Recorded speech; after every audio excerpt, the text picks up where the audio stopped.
La famille, c'est hyper important pour moi parce que c'est une force, moi, qui m'aide à me battre, entre guillemets, dans certaines épreuves. Je suis diabétique depuis 6 ans maintenant. J'ai eu quelques soucis, on va dire.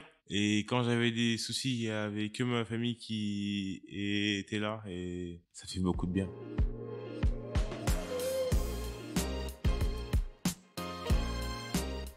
Franchir, le podcast de la transition ado-adulte.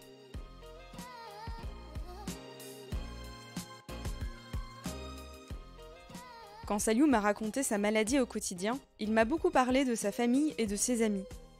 Tous les deux, on s'est demandé quel rôle peut bien jouer l'entourage dans la transition médico-sociale ado-adulte. Comment se positionner en tant que proche et quelles sont les inquiétudes propres aux parents d'un jeune patient faisant sa transition.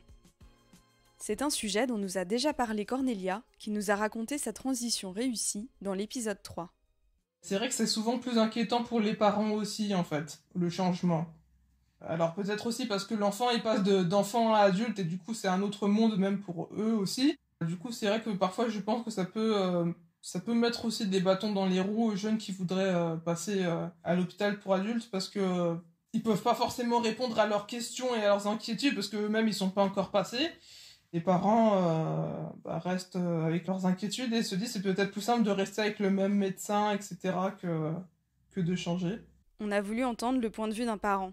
Nous avons appelé Axel, qui est la maman d'un adolescent de 15 ans, présentant une maladie congénitale rare, affectant le tube digestif. Elle anticipe déjà, avec une certaine inquiétude, la future transition de son fils. S'il y a un souci, qu'est-ce que je fais, où je vais?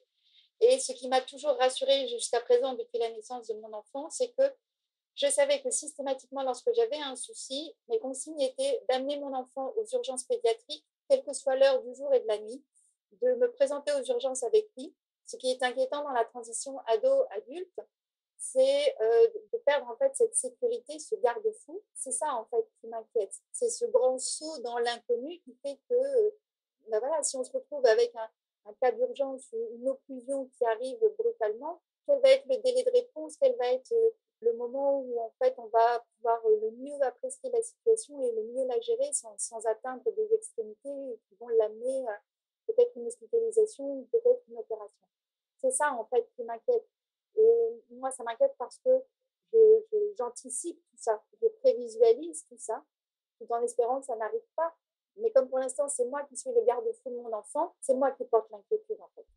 Cette difficulté de la mise en place d'un nouveau parcours de soins tout aussi efficace que le premier en pédiatrie, Marie-Hélène peut malheureusement en témoigner.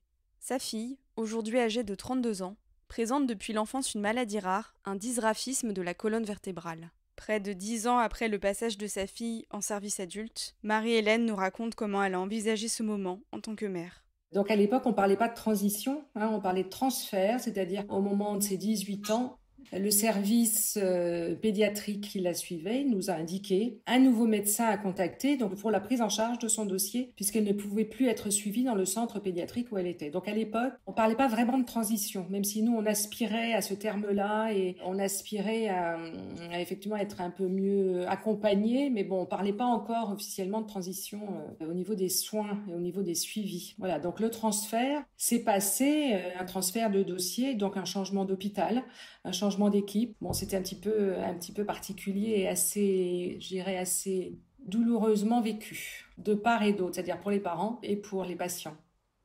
Et pour quelles raisons ça a été si difficilement vécu? Qu'est-ce qui a été compliqué à gérer pendant ce transfert?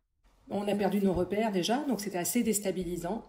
On a eu l'impression que c'était à nous d'aller expliquer la situation, puis remettre tout sur la table. Et puis, on a vu un médecin qui ensuite nous a orientés sur d'autres spécialistes qui n'étaient même pas dans le même hôpital, etc. Donc, c'était vraiment un nouveau parcours qui commençait, même si on nous indiquait des spécialistes.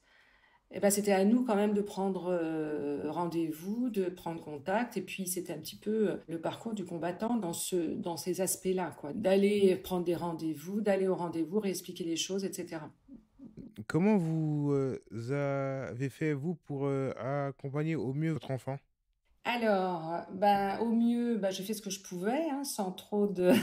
J'avais pas de mode d'emploi. Donc moi, mon principe, c'était de, comme vous dites, accompagner, c'est-à-dire d'être porteur du dossier, concrètement, physiquement, m'occuper de la partie logistique en fait, parce que ma fille continuait son parcours scolaire, puis elle a continué ses études, et son suivi médical lui prenait tellement de temps qu'elle ne pouvait pas s'occuper, on en avait discuté, hein, enfin je veux dire, si elle prenait ça en charge, ça veut dire que concrètement, elle ne pouvait pas poursuivre ses études. Hein. Donc moi, j'ai considéré que mon rôle de parent, c'était de faciliter la tâche pour toute la partie administrative et logistique et l'accompagner chez les médecins, non pas pour être avec elle dans le cabinet. J'ai considéré que mon rôle pour aider à la transition, c'était juste d'être présent. Et petit à petit, j'ai lâché la main, c'était plus moi qui discutais avec le médecin, et là aujourd'hui c'est toujours le cas, bien évidemment. Mais ça nous a pris bien, je pense, 2 ou 3 ans pour rentrer dans cette dynamique-là et cette réalité-là, parce qu'au début, quelqu'un qui est habitué à voir plein de médecins, mais quand c'est les parents qui effectivement discutent avec les médecins, c'est différent, quoi. Je pense que ça peut pas être fait d'un seul coup, et ça a été chez nous assez progressif, mais ça s'est fait naturellement, quoi.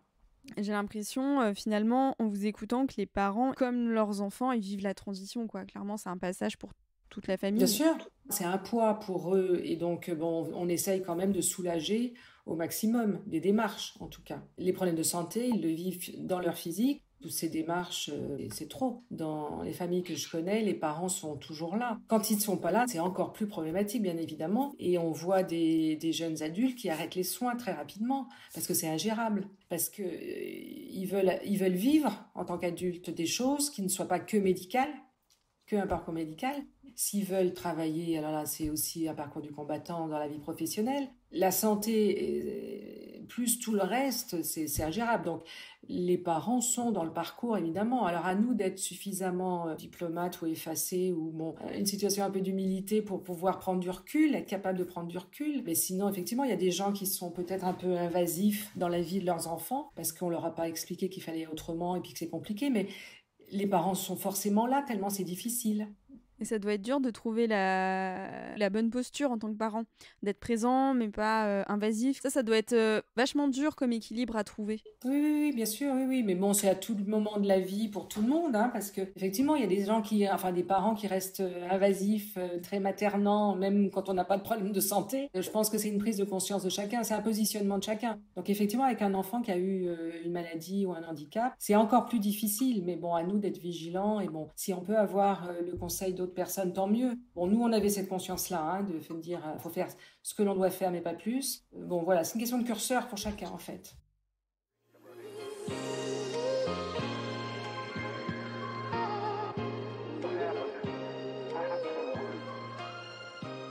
Avec Saliou, on a remarqué que les jeunes concernés par la transition médico-sociale nous parlaient régulièrement de leur cercle de connaissances plus ou moins proches. C'est qu'au-delà des réactions des parents, il nous faut aussi composer avec les attitudes des amis, collègues et toute autre personne que nous pouvons être amenés à croiser. Mariam, que nous avons rencontrée dans l'épisode 2, nous a ainsi parlé des différences de réaction entre ses amis et sa famille face à sa drépanocytose, différences qui complexifient sa gestion de sa maladie. Vis-à-vis de mes potes, c'est une maladie qui est là, mais on ne sait pas trop c'est quoi.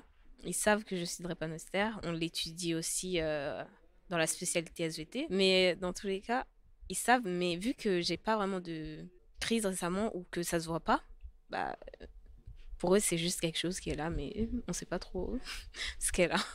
Ma famille, du coup, c'est l'opposé. Même si on voit pas, c'est Mariam, tu vas bien? Ça va? Est-ce que tu te sens bien?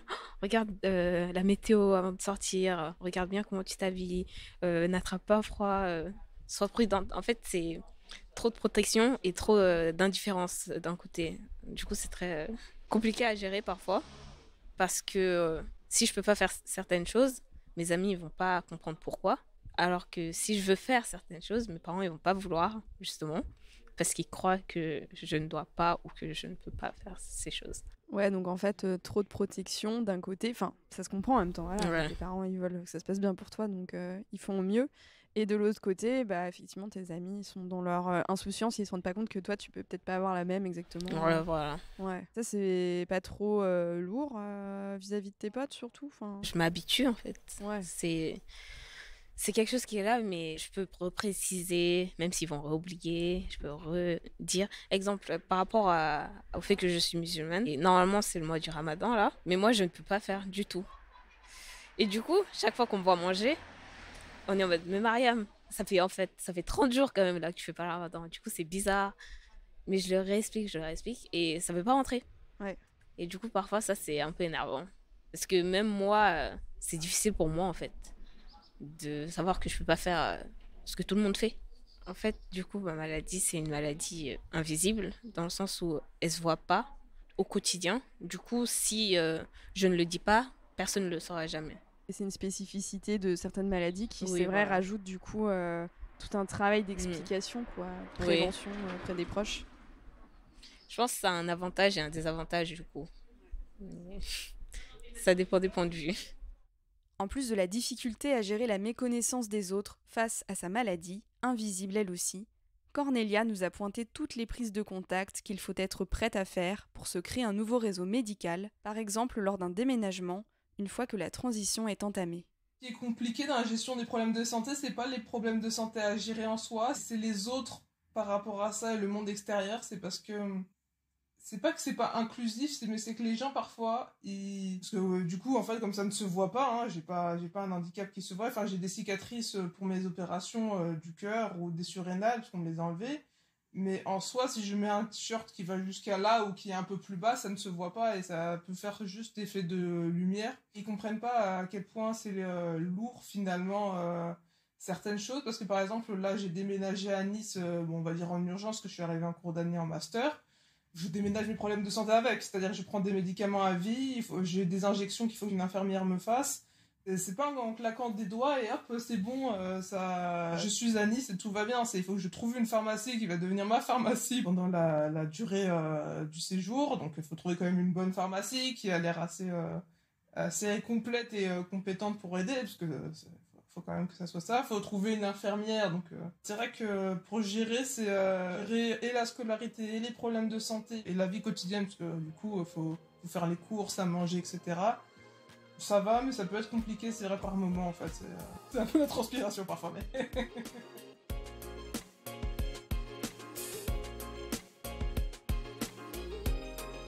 Vous venez d'écouter le 4e épisode de Franchir, le podcast de la transition ado-adulte. Ce podcast vous est présenté par la filière de santé maladies rares Neurosphinx, pilote du groupe de travail interfilière transition adolescent-adulte et la plateforme de transition Advenir, ainsi que son groupe de jeunes Comaja et le comité de jeunes maladies rares. Dans le prochain épisode, nous nous pencherons sur les ressources existantes pour bien appréhender sa transition médico-sociale et notamment les plateformes de transition. Nous rencontrerons le docteur Nizar Malawi, pédiatre mais aussi coordinateur médical de la Suite, le premier espace transition de France. Merci pour votre écoute. On se retrouve dans 15 jours pour la suite de Franchir.